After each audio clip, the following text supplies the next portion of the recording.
Laitov para todos, aqui quem fala é o evangelista André Santos, mais uma vez fazendo um vídeo de canal de bênção para vocês. Aqui quem fala é o evangelista André Santos, nesse canal lindo e maravilhoso chamado Maçã de Ouro em Salva de Prata. Palavra dita em seu momento certo. Shalom Kavai, paz e esperança. Shalom Lahema, paz e prosperidade para todos em sua casa. Hoje o comentário bíblico será a respeito de 3 tipos de escritas que confrontam uma com a outra. E o comentário bíblico é: o que havia na arca do concerto? O que havia na arca da aliança? Quando nós observamos pela ordenança de Moshe, sabemos que Moshe recebeu a ordenança de Deus para fazer a arca, de ouro maciço. Só que a questão não é só essa, do ouro, da arca, da tampa, dos anjos, dos querubins, mas sim do conteúdo que tinha dentro da arca. Por que eu estou dizendo isso? Porque quando nós olhamos Hebreus capítulo 9, a gente olhamos o capítulo 9 e versículo 4, Hebreus faz a afirmação, dá à luz da afirmação no Antigo Testamento que havia 3 elementos dentro da arca.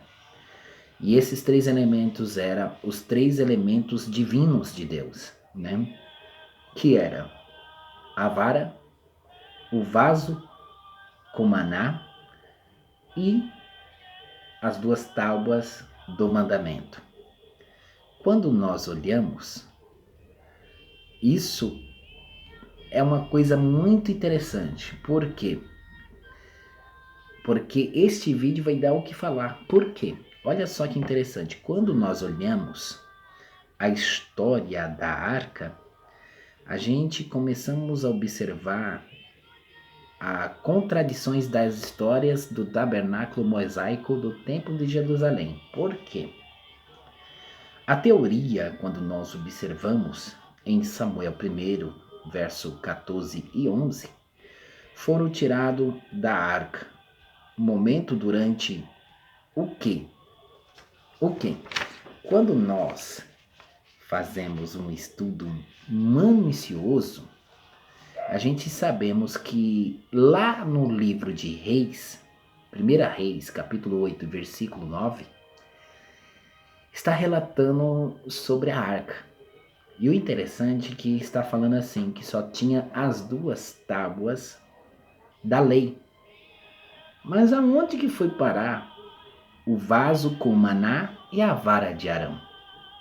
Quando nós olhamos o Êxodo, a Arca da Aliança que foi orientada por Deus para Moshe, Moshe recebeu a orientação de Deus, de Hashem, para construir a Arca do Senhor, para a representação da glória de Deus, da Shekhinah, na Shekhinah de Deus.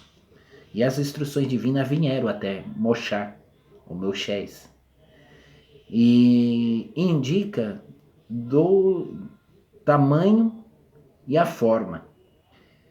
E quando nós olhamos para as 2 coisas que são as 2 tábuas da lei, se pergunta para mim mesmo quando eu leio o texto: aonde está a vara de Arão e o vaso de maná?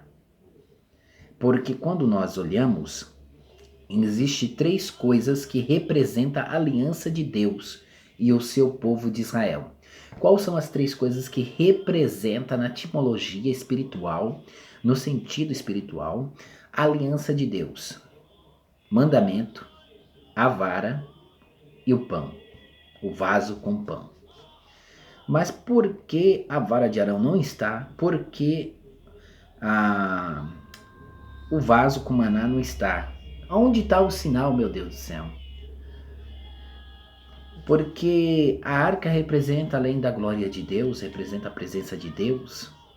Diz a história que a arca fazia muitos milagres, ganhando guerra. Onde que passasse com a arca ganhava as guerras. Isso mesmo.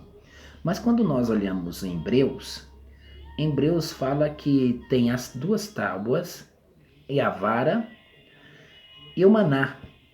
Só que eu pergunto para si mesmo e pergunto para você, se você é teólogo, professor, se você conhece, é PhD em teologia, então me responda, por que no livro de 1 Reis, capítulo 8, versículo 9, fala que quando abriram a arca, encontraram só as tábuas do mandamento. Aonde foi parar o vaso? Aonde foi parar a vara de Arão? Para onde que foi? Aí surgem as perguntas. Qual o livro que está certo? O livro de Reis ou o livro de Hebreus? Quem está certo? Quem está certo? Se é o Reis ou Hebreus? Quem está falando a verdade? Porque lá em Hebreus fala que dentro da arca continha os 3. E quando eu olho para Reis, só contém os 10, ou melhor dizendo, as 2 tábuas do mandamento. Mas quando também a gente vai olhar no livro de Êxodo 16:33 e também Números 10, ou melhor dizendo, Números 17:10, fala que também tinha uma outra coisa dentro da arca. Será que é uma coisa herética que eu estou dizendo? Quando a gente vai olhar, você vai encontrar um verbo teológico, um verbo hebraico chamado Senhor da testemunha. O Senhor da testemunha. O Senhor testemunha. Por diante de ti, o Senhor por testemunha. O Senhor, por diante de ti, o Senhor por testemunha. Por que estou dizendo isso? Porque no livro de Êxodo, e quando nós olhamos 16:33 e Números 17:10, a gente vê um outro elemento. E qual seria esse outro elemento? Qual seria esse outro elemento? Será que é uma heresia?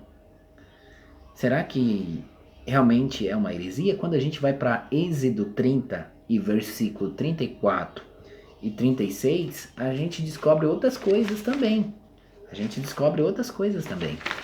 E quando nós observamos lá em 2 Crônicas 5 e 10, falava sobre a integridade desse texto, dessa história. Por quê? Quem está correto? Primeiro ponto de vista, tirado da arca? Como que alguém pode abrir a tampa da arca e tirar a vara de Arão e o vaso com maná? Segundo ponto de vista, os israelitas de Bet-Seme abriram a arca por curiosidade em fim de ver o seu interior? 1 Samuel 6,19. Qual seria esse ponto de vista agora?